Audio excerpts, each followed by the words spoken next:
Welcome to Mental Health Monday. My name is Mick Coyle. Coming up on the programme this week. But when I was a teenager, I didn't know that I was struggling with my mental health. I didn't know what mental health was. Did you find that it was important to find that sort of conduit to have that conversation, that sort of middle ground that allowed people to maybe frame a conversation they hadn't had before? But if I have the odd bad week or the odd tough week at work, whatever, I do always have football at the weekends to look forward to. And I'll be reminding you how you can make connections with mental health organisations within your community. It's Mental Health Monday. The home of the UK's conversation about mental health. Welcome to the podcast. Thank you for your streams and your downloads. And thank you for downloading us on our 300th episode of Mental Health Monday.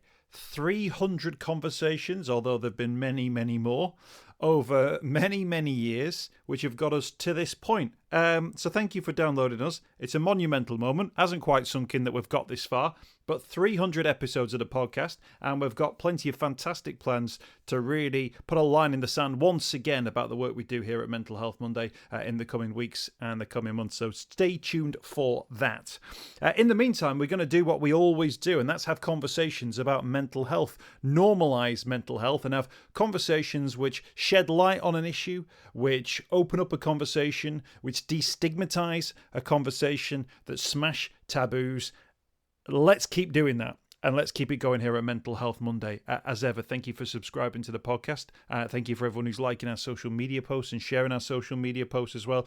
Thanks to all our members of the Mental Health Monday Facebook group and everyone getting involved on Twitter, Facebook, Instagram, and everywhere in between.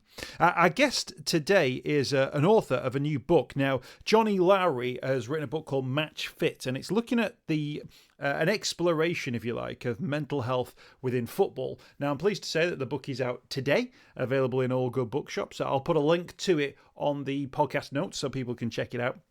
And it comes off the back of the conversation we were having around football untold and the fact that there are many, many untold stories within the world of football about mental health, but also how football can be a great tool to be able to open up conversations about mental health. So Johnnie explores that in great depth in his book. He's interviewed former players, but he's also spoken to those people who work within organisations like Newcastle United, we'll talk about, within Everton in the community, who are friends of the podcast, of course, as well, and how the work that they do makes a big difference within communities, as well as the stuff that's going on within the game itself. There's some really good insights as well into some of the wider issues of mental health within football as part of this conversation. And more importantly, Johnnie's own mental health journey as well, and about how working on the book has actually allowed him to make some decisions about his own life, which he gets into as part of the conversation.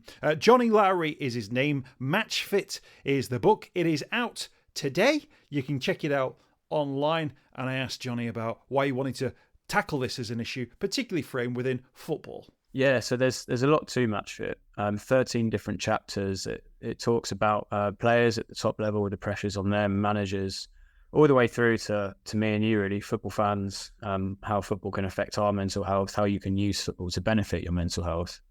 I guess the starting point for me was my own experiences as a teenager. So I struggled with my own mental health when I was maybe 13 through to 19, and still do to an extent. But when I was a teenager, I didn't know that I was struggling with my mental health. I didn't know what mental health was. So I just thought it was normal to feel a bit down, or quite a lot down at times, to be honest. I had days where I would deliberately try and stay awake on a Sunday night, so it made it feel longer before I had to then get up on Monday morning. Sounds crazy, but I just thought, yeah, it's something that's kind of normal when you're moving from primary school to secondary school and adjusting. And I thought when I was that age, and probably for a lot of people, they wouldn't have bought a book about mental health, because it's not something, if you don't know about it, you really go out of your way to understand. But I did buy a lot of books about football. I'm still obsessed with football, always have been. So I thought, if I can write a book about mental health using football as a vehicle to promote that conversation, it could just help people understand a little bit more about themselves. Certainly it would have helped me. So that was the motivation, really, trying to increase mental health knowledge amongst the population and use football to do that. And actually, we've found, haven't we, that across the board, football is a brilliant Trojan horse to be able to have these conversations, to the point now that you've got established football clubs who've actually got really open and successful sort of mental health arms, if you like, that that fans will connect with a conversation about their mental health because their club are doing something, or there's a football player who's talking about a particular issue as well. Did you find that it was important to find that sort of conduit to have that conversation, that sort of middle ground that allowed people to maybe frame a conversation they hadn't had before? Absolutely. One of the key things I looked at, Newcastle United's community foundation. The Premier League gets a lot of criticism, but they do have a great community arm. They give a lot of money to community programs. Newcastle's is one of the best out there. Everton do a lot of good work as well, a couple that I came across. But Newcastle have a mental health program as part of their foundation. And the key thing for them, Ashley Lowe, the program coordinator, was talking to me and said that we can reach people through football, because people are going to get involved with Newcastle United either way. The club is massive in the region. It's like a religion for people. Anything with the Newcastle badge on it, I think it's like the Batman beacon was how one of the fans I spoke to described it.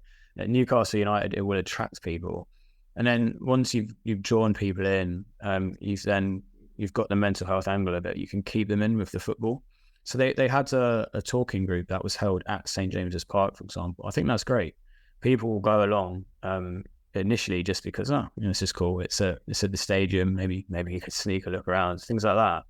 And then actually realise, having got to that point, that everyone experiences mental health. Everyone has good days and bad days, and we can all use a bit of help sometimes.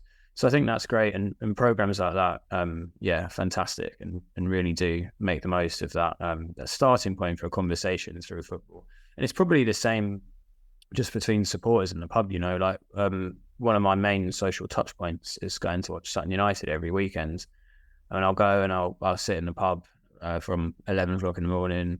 Even I gave up drinking in January, which may be something we can come back to a bit later. But I'll still sit in the pub with all my mates, and we'll talk football and we'll talk all sorts of rubbish. But at some point, you do get around to talking about your feelings sometimes. And especially now, everyone that I go to football with knows me for having written this book now.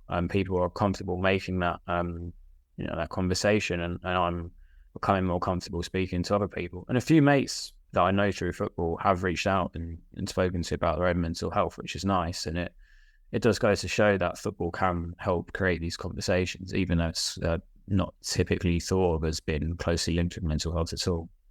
I love that, because I think it's one of those conversations which we are told is a difficult conversation to have. And actually, once you start having those conversations, you realise that they're quite normal. The one that I use is, the question I ask is, how are you getting on? That's my go-to question in those sort of male environments. But if you can go, how are your mum and dad? How's work? How's that project you were working on? And how are you getting on? Almost forces that conversation. And actually, it's interesting that people go, I can talk to Johnnie now because Johnnie's talked about this. So it's like a little safe space. Can I actually, in terms of, and the book covers from, the Premier League down to five-a-side, what are those sort of key mental health issues that clubs are dealing with in terms of things that are coming obviously to them and they're having to respond, but also they want to be on the front foot on certain issues? What did you find were the main sort of talking points, if you like, from a mental health point of view, that they were able to have those conversations about? Yeah, so in professional football, it's obviously a very unique industry. There's a lot of pressure. If you're playing in the Premier League, you're being watched by millions of people every single move, on and off the pitch, by the way. Like, you can't go out and have a drink at the weekend now if you're Harry Kane or Jack Grealish in the football season, I suppose. But the media scrutiny is intense. So you're kind of living two different lives almost. Your professional life, and you're trying to keep a private life as best you can. When things aren't going well, that can be very tough for players, particularly anyone who's using social media, because the amount of abuse on that is intense. So I think the pressure that's on players combined with social media can be quite tough for your mental health. I spoke to Marvin Sordell, and he said football is a unique industry in that there's high money in it as well as high pressure. Your emotions go from very, very high, winning a game one week, to very, very low. You might get knocked out of the cup the next week. Even, look at a competition like the World Cup, you've got the highs of winning the semi-final to losing the final for the England women's team. I mean, the range and emotions that they're experiencing in that week is not something you would go through in an everyday job. So that emotional range, I think, is important for clubs to be aware of. I touched upon addiction a little bit in the book as well. I think historically in football, alcohol addiction was a big thing. You look at Arsenal's Tuesday Club in the 80s and 90s. Players like Tony Adams, Paul Merson that struggled with addiction. It's kind of moved on the football world in that no one really drinks anymore. It would be so noticeable with all the technology. But there are other addictions that have come about that we're seeing a lot of in the news as well. Things like gambling addiction, certainly a big talking point at the minute with what's happened with Ivan Toney, for example, and painkiller addiction, which I haven't discussed in much detail in my book. But we're seeing a lot of conversation around that now. Dele Alli, notably, recently spoke up about that. So clubs have to be aware of these issues. It is coping strategies, unhelpful coping strategies that players can use. And it's so important for clubs to be on top of these things, not just for a player's well-being. Clubs should be doing this anyway. They should be looking after their players the way any business should try and look after its employees. Also, just look at the performance differences in players. Like Stan Collymore said in his autobiography, he played very well wherever he was looked after. Where clubs valued him as a player, he'd be banging in 20, 30 goals a season. That's the difference between winning trophies and not, or staying up and going down. As soon as he moved to Aston Villa, the manager at the time criticised him publicly for talking about mental health. He struggled because he didn't feel valued. So clubs should be looking after their players because they're human, first and foremost, but they're also quite important performance considerations. And I think that it means that mental health should be a really important area of focus to get the best out of players on and off the pitch.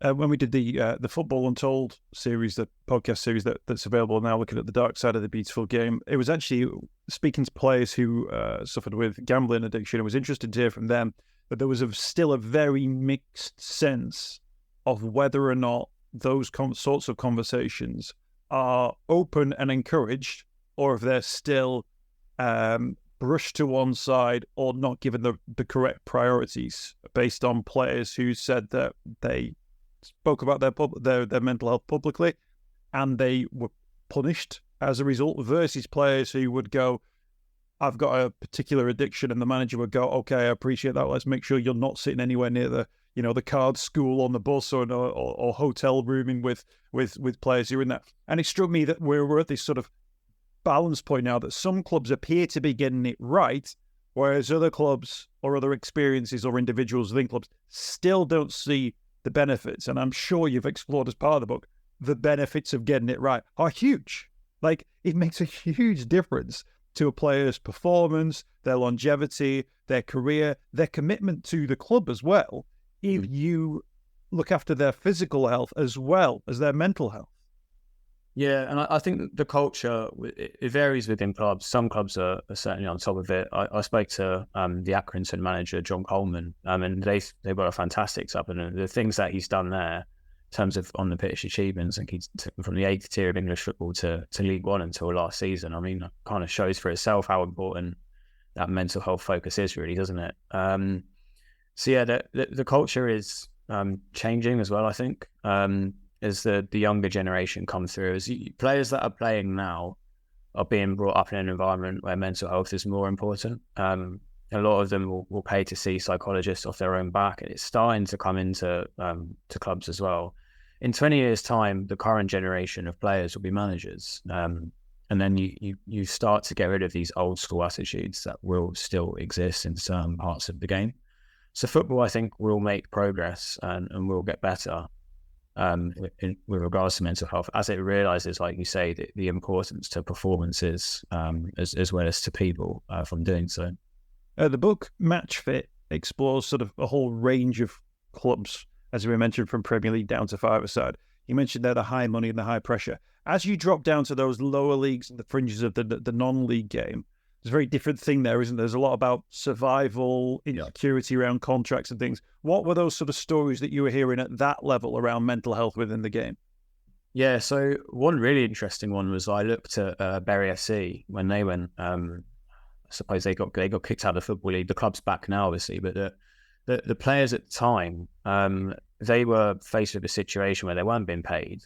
They were in a title race or promotion battle, I should say, in League Two, where they could have got the team and did eventually get the team promoted, which is a remarkable achievement. The dilemma for them was whether they actually keep playing. They weren't insured at that point. If any of them had a long-term injury, they would have had to pay for it. The surgery themselves, the loss of earnings themselves, it's a huge amount of money. They thought in the end that they wanted to do it for the fans, which I think is important. A very noble stance to take. But also they thought they could get themselves, maybe the club in the shop window, get them bought out. So that was a huge dilemma for the players at that level. It's not actually that uncommon, financial trouble at these lower league clubs. I mean, we saw around the same time Bolton had a similar issue. Players weren't being paid. I think they went on strike. Macclesfield in League Two at the time, players went on strike. There is so much uncertainty, like you say. A lot of the contracts from League One down will be 1-year contracts. And you sign a contract at the age of 29 for 1 year. You get a serious injury in the season. Are you going to find another contract again? Perhaps not. You've not earned that much money at that level throughout your career. You've certainly not been putting in hundreds of thousands a week. You're going to need to work when you're retired. You can't just, live the rest of your life on the beach after that. So what do? Many players have been through the academy system from a very young age, haven't really got any other qualifications, haven't really had any other life experience. So one key theme that I looked at was the importance of education during a player's career, in their free time, after it. The importance of just making sure you've got a plan for after retirement, because every player will have to retire at some point. And I can't remember the number off the top of my head, but I think it's the majority of footballers don't choose when they retire. So they'll face an injury, or they'll get to 33 and realise that actually they're not as in demand by clubs as they thought they'd be. And all of a sudden they're on the football scrap heap and have got to find something. So education should be something, I think, that's very important within the academy system. So everyone, as soon as they're involved with an academy, they're not just told you're going to be a footballer, so don't worry about anything else. You can't have that tunnel vision as a footballer. Who was it that said it? It was Michael Bennett from the PFA who said that, I don't deal with footballers, I deal with people that play football. And I thought that was a really key quote I wanted to pick out. So important. If you make that your identity, as soon as anything goes wrong, and it will eventually, you're going to struggle with that. So if we can try and promote the importance of life outside of football whilst people are still playing it, I think that will help after retirement for players at any level, but particularly at the lower levels, like you say. Yeah, and as you drop down below that point to people who play sort of like socially or casually, you do fit into that world where actually you're not talking about footballers, you're talking about, as you say, people who play football. Footballers are part of society, male and female, so they will have the same issues of depression or suicidal thoughts or eating disorders. They will have those same issues as anyone else, because they are just anyone else to a certain extent. At what point in the conversation do you find that actually the thing about mental health in football isn't to do with match days or contracts or pressure? It's actually to do with the fact that when you put enough people into a room, you will go, one in X have got depression, one in X struggle with anxiety, one in X have got an eating disorder. There comes a point where we're just looking at societal models of mental health, but we're framing them within dressing rooms or changing rooms up and down the country. Yeah, like you say, the statistics 1 in 3, 1 in 4. It's a lot of people. Newcastle's community programme, they based their programme off the fact that they worked out at a Newcastle game, the whole of the East Stand on average would be someone with a mental health problem. There's got to be that provision for everyone in there, and the acceptance that, like you say, within a dressing room, there are going to be 4 or 5 players within a squad on average at any given time that are going to be struggling. I think something that is a really good way to help people, the general public, if you like, with any mental health issues, if they're feeling like it's affecting them, or stopping them from playing football, is the rise of what's called mental health football teams that are springing up. There's I think Liverpool Football Therapy are doing a lot of really good work. They're not directly featured in the book, but I think they're one of the forerunners, certainly. And I spoke to a couple of teams, actually. There's a team called Better FC. I'm actually in partnership with them, so a share of the profits from the book are going to them. They're a great charity, set up by a guy called Razak Mijan. His brother Beda sadly took his own life a few years ago. That's where the name of the charity comes from. And they do a lot of work as a charity, and one of the things is they've got a football team. And it's an environment where it's set up as a safe space. You know, if you're struggling with your mental health, if you want to feel part of a community, if you want to talk to someone, you can get involved with the team. They're good as well.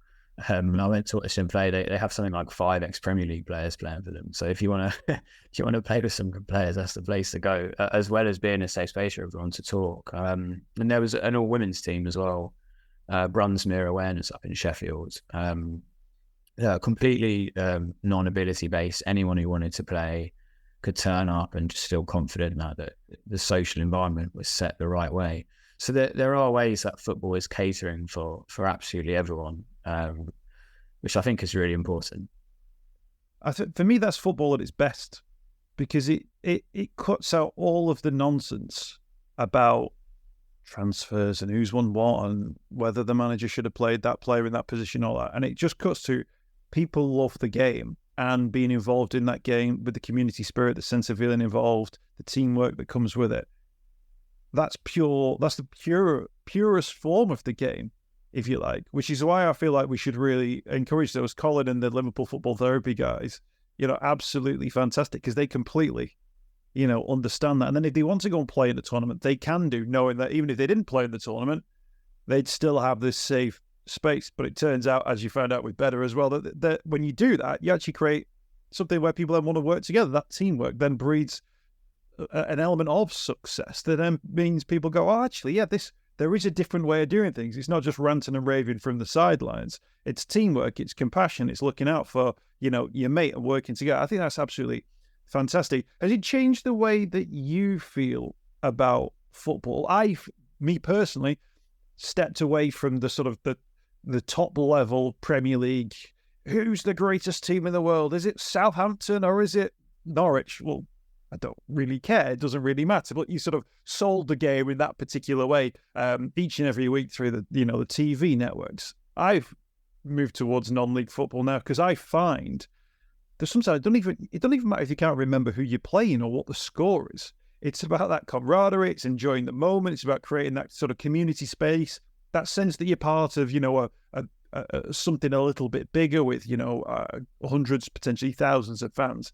That for me has made a real difference of my enjoyment of the game. And I think it's a purer form of the game than what you see with the sort of glitz and glamour. Yeah, I'm with you, Mick. I'm a Sutton United fan. I used to go and watch Arsenal at Highbury back when I was very young. And really, as soon as I was old enough to leave the house on my own and go to football somewhere, well, it was something like £40 a ticket at Arsenal or the Emirates, or £20 a season ticket at Sutton. It's much closer to my house. It's kind of a no-brainer. I've always loved the community feel that you get in lower league football. There's our average crowd at Sutton a few years ago, it was 500 people. I probably knew most of the people there. And I'll still say hello and chat to those people. Now we get crowds of 3,000 now, which is great. Still feels like the same club, the same community feel. I still talk to the same people at the weekend, and we kind of every now and then kind of look at each other and go, "Wow, we're like, what are we doing in League Two?" sort of thing. We're at the highest level you ever played. It's great, and I love it. I've always loved that community feel. And like you, I'm not the biggest fan of the Premier League. Like, it's the quality on the pitch is probably the best league in the world, but it's long before you started getting the hundreds of millions of pounds and Saudi league and all the rest of it. I just didn't feel like I was a valued person there. So when I stopped going to watch Arsenal, no one would have noticed. Someone would have just taken my seat next week, and no questions asked, and would have got on with it. If I don't go to a Sutton game, then I'll have 3 or 4 people messaging me like, "What are you doing? Where are you?" If I went down to Arsenal, no one's going to recognise you. No one's going to chat to you. You might have a small group of friends, of course, but Sutton, it just feels like something all more together, more of I say community feel for a better word for it. I can literally go in and talk to the manager after the game. I can talk to the chairman and do regularly after the game. I've put ideas to the board just from the kudos I've got from having been a home and away fan for a few years. It really is that simple. And I think yeah, it's easy to get bogged down in football's not the sport it used to be, and all the diving and cheating and VAR and money and whatever, and we forget actually what the main ethos of football is really about. That feeling of togetherness, teamwork, like you say, the feelings we get from playing on a Sunday morning of just getting everything off our chest for a bit, running around with our mates and having a bit of fun. And football at the lower league level is the closest thing in the spectator aspect to that, I think. And that's why I've always been in love with it, and I'm sure always will be, even though it's not perfect, of course. Is that part of your, I call it therapy, is that part of your therapy, do you think? That sort of sense of, that sense of routine, that sense of community? Do you find that aids you? You spoke before about your sort of mental health journey. As a grown adult now, do you feel like that being part of that is actually good for you? Yeah, 100%. I think when I was at my worst in my mental health in those teenage years, I think pretty much all that got me through it was going to watch Sun at the weekend, because there was that sense of hope. If I can get through this week, then I've got something to look forward to. It's not necessarily healthy, or certainly wasn't healthy, to be relying on it to the extent that I was, because it was just survival at that point. That doesn't mean that it can't be a good thing. Football is still something to look forward to. You should look to have balance in your life, of course, and I'm getting better at that now.